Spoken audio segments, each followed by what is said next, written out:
கொஞ்சம் எண்ணெய் ஊற்றிக்கோங்க. ஊற்றிட்டு ஜீரகம், சோம்பு, ஒரு பட்டை, கொஞ்சோண்டு பொட்டுக்கடலை, மிளகு, கிராம்பு 2, ஏலக்காய், கொஞ்சோண்டு கல்பாசி போட்டிருக்கேன், கருவேப்பிலை, தக்காளி, இஞ்சி, பூண்டு, சின்ன வெங்காயம், பெரிய வெங்காயம் எடுத்திருக்கேன். இதை போட்டு இப்போ நம்ம வதக்கணும்.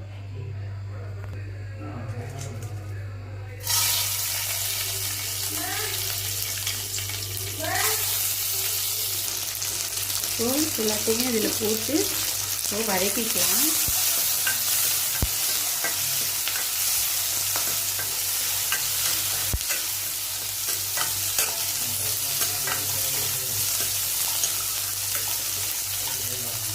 சட்னிக்கு எப்படி வதக்குவீங்களோ அதே மாதிரி வதக்கிக்கோங்க.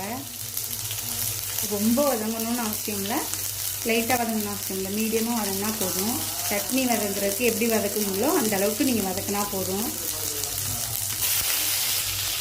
தக்காளி போட்டாச்சு. தக்காளியை போட்டு வதக்கிக்கலாம்.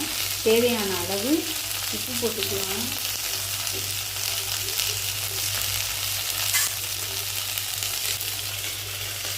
தேவையான அளவு உப்பு போட்டுக்கலாம்.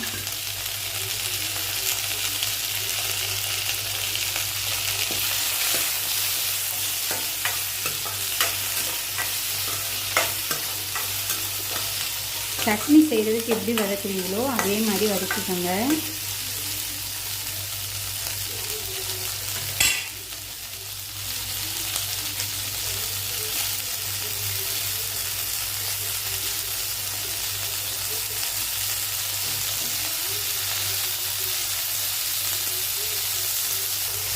நல்லா வதங்கிடுச்சு.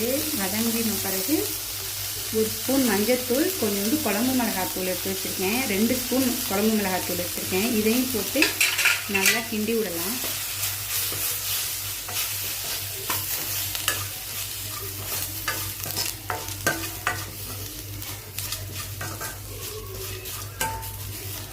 கொஞ்சம் லேசாக பச்சை வாடை போதுன்னா போதும். நம்ம இதை மிக்சியில் போட்டு தான் கிரைண்ட் பண்ண போகிறோம்.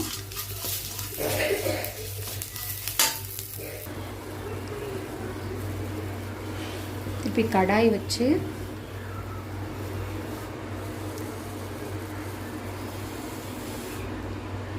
கொஞ்சமாக எண்ணெய் விட்டுக்காங்க.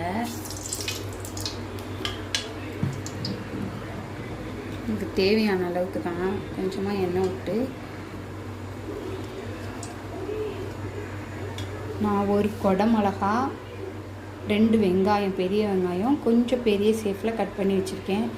உங்களுக்கு என்ன வேணுமோ எவ்வளோ வேணுமோ நீங்கள் கட் பண்ணிக்கோங்க. பச்சை கலரில் இருக்கும், கலராகவும் இருக்கும் கொடை மிளகா. நீங்கள் எத்தனை வேணுமோ உங்களுக்கு கட் பண்ணி வச்சுக்கோங்க. இதை கொஞ்சம் எண்ணெய் காஞ்சோன்னே அதில் கொஞ்சம் லைட்டாக நம்ம வதக்கி எடுத்துக்கலாம்.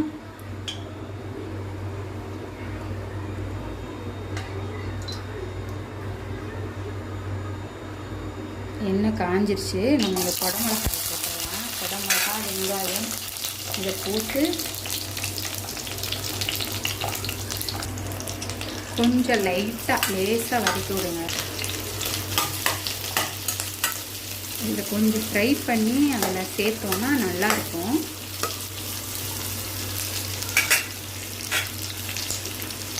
ஒரு 5 நிமிஷம் வதக்கினா போதும், ரொம்பலாம் வதக்கணும்.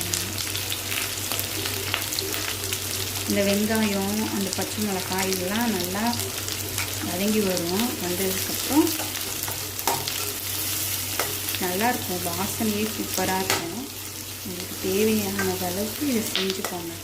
சப்பாத்திக்கு சாப்பிட்லாம், பரோட்டா, தோசை எல்லாத்துக்கும் இந்த கிரேவி அற்புதமாக இருக்கும்.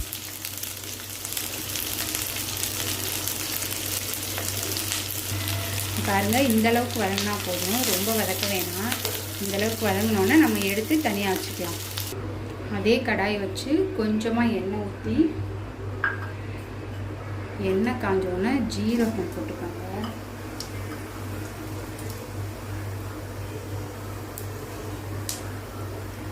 ஜீரகம் நல்லா பொரிஞ்சோன்னா கொஞ்சம் கடுகு போட்டுக்கோங்க. கடுகு நல்லா பொரியட்டும். கடுகு போட்டோம்னா கொஞ்சம் கருவேப்பிலை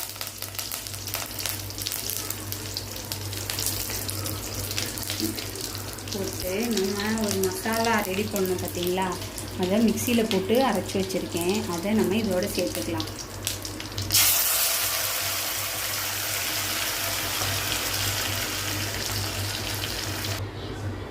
இந்த மசாலா ஊற்றியாச்சு. இது என்ன மசாலானா, வெங்காயம், தக்காளி, ஜீரகம், சோம்பு, கொஞ்சோண்டு பொட்டுக்கடலை, 2 பட்டை, ஒரு கல்பாசி, கொஞ்சோண்டு மிளகு சேர்த்துருக்கேன் காரத்துக்கு தகுந்த மாதிரி. இதெல்லாம் நல்லா வதக்கிட்டு லாஸ்ட்டாக இறக்குற ஒரு 5 நிமிஷத்துக்கு முன்னாடி கொஞ்சோண்டு மஞ்சத்தூள், உப்பு, மிளகாத்தூள், உங்களுக்கு எந்த மிளகாத்தூள் நீங்கள் வச்சுருக்கீங்களோ அதை சேர்த்து லேசாக வெதிப்பிட்டு ஆற வச்சு மிக்சியில் போட்டு அரைச்சி வச்சுக்கோங்க. இதுதான் அதோட மசாலா.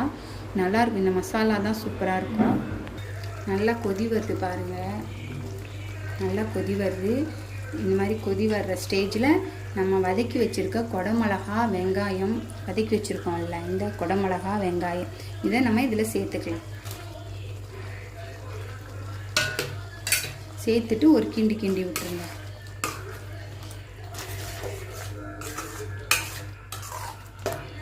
இந்த மசாலாவோட சேர்ந்து அந்த வெங்காயம், குடமிளகா இதெல்லாம் வேகிறப்போ ரொம்ப சூப்பராக இருக்கும். சாப்பிட நல்லாவும் இருக்கும். கொஞ்சம் எண்ணெய் பிரிஞ்சு வர அளவுக்கு வரட்டும். நல்லா எண்ணெய் பிரிஞ்சு வந்துருச்சு. இப்போ கடைசியாக நம்ம ஒன்று மட்டும் சேர்த்துக்கலாம். இது பேர் என்னென்னா கஸ்தூரி மேத்தின்னு சொல்லுவாங்க. வெந்தயக்கீரை, காய வச்ச வெந்தயக்கீரை கடையில் கேட்டிங்கன்னா தருவாங்க. இதே மாதிரி தான் இருக்கும் பாக்ஸு. இதை லாஸ்ட்டாக கையில் ஒரே ஒரு பிஞ்ச் எடுத்து லைட்டாக கசக்கி விட்டு அதில் போட்டுற வேண்டியதான். ஒரு பிஞ்ச் எடுத்துக்கோங்க, ரொம்ப வேணாம். ஒரே ஒரு பிஞ்ச் எடுத்துகிட்டு கையில் உள்ளங்கையில் வச்சு நல்லா அப்படியே கசக்கி விட்டு போட்டிங்கன்னா நல்லதாக இருக்கும், சூப்பராக இருக்கும். இது சப்பாத்தி, நான், பரோட்டா, தோசை எல்லாத்துக்கும் சாப்பிட்லாம். செம சூப்பராக இருக்கும்.